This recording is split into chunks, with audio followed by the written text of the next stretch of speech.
banyak teman-teman di luar itu yang belum bisa membedakan antara Bank Indonesia dengan bank-bank yang lain gitu ya. Walaupun namanya Bank Indonesia, sama-sama bank gitu, tapi Bank Indonesia didirikan berdasarkan undang-undang. Dalam undang-undang itu ditetapkan kalau Bank Indonesia menjadi bank sentralnya negara Indonesia gitu. Nah, karena posisinya sebagai bank sentral, tugas utamanya adalah membantu pemerintah, baik itu di pusat maupun pemerintah daerah gitu.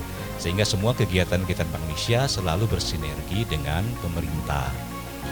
Kemudian tujuan dibuatnya atau dibentuknya Bank Indonesia itu adalah sekarang hanya satu. Itu adalah menjaga kestabilan nilai rupiah gitu. Kenapa rupiah? Karena rupiah sudah ditetapkan sebagai mata uang negara kita.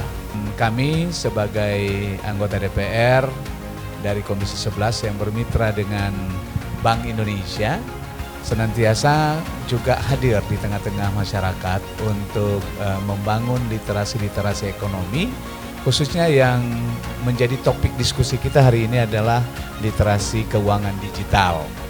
Topik ini adalah topik yang sering kita lakukan sehari-hari hari ini karena sudah mulai merakyat teknologi termasuk teknologi digital keuangan. Misalnya memiliki mobile banking gitu ya. Juga tidak asing sekarang ini yang akhir-akhir ini sedang giat-giatnya untuk kita gunakan. Setiap kali kita belanja di warung kopi gitu ya, tidak perlu bawa uang, sudah pakai kris gitu ya.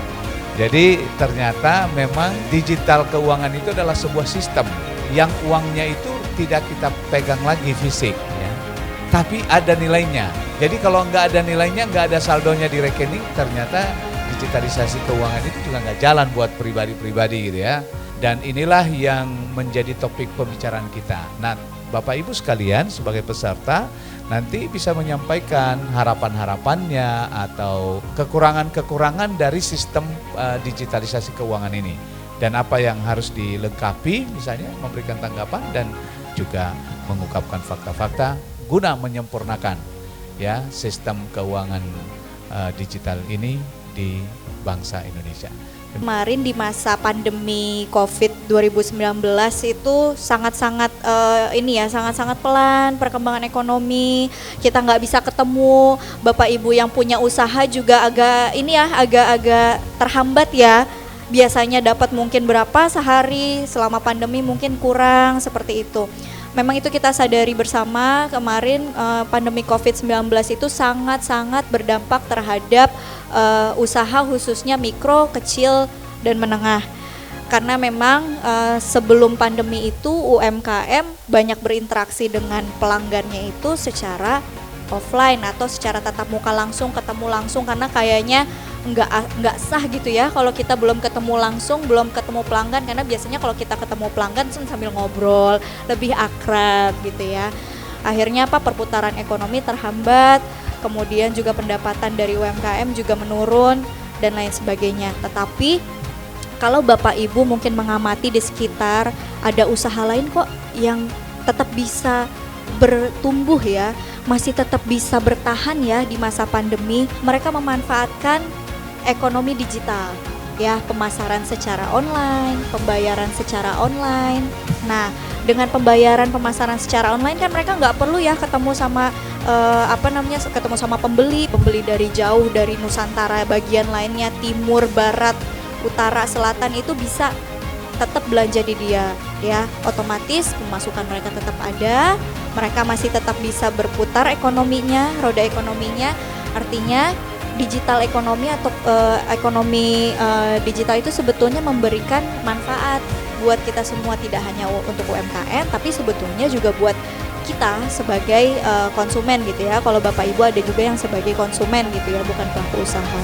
Untuk digitalisasi sendiri, apa peran Bank Indonesia untuk mendorong kelancaran tadi ekonomi digital supaya transaksi masih bisa berjalan dan lain sebagainya.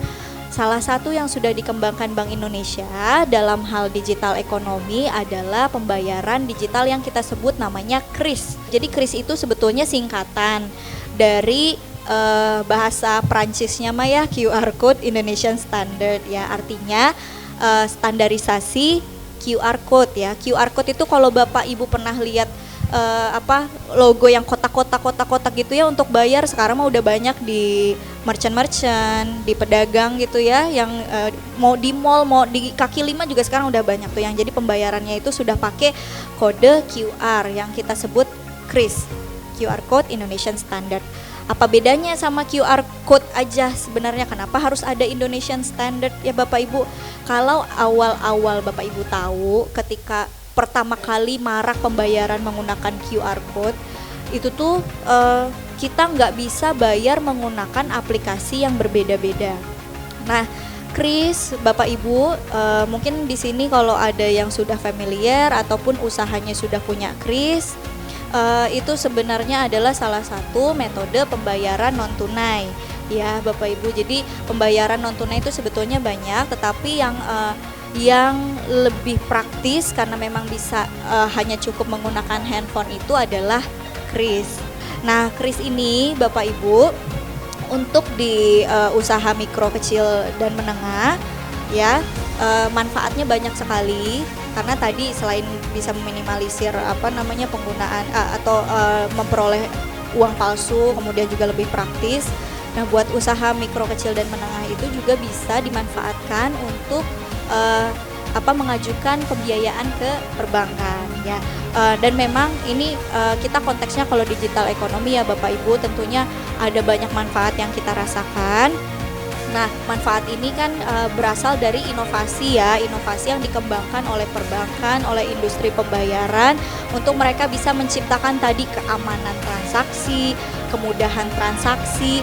Nah, artinya Bapak dan Ibu walaupun nggak perlu khawatir ya, walaupun misalnya tadi di di setiap transaksi yang dilakukan itu Bapak Ibu tentunya ada yang kita sebut namanya merchant discount rate gitu ya. Jadi ada sebesar biaya yang memang kalau kita kayak nabung lah gitu ya, biaya admin yang memang itu dibebankan kepada usaha mikro, kecil dan menengah.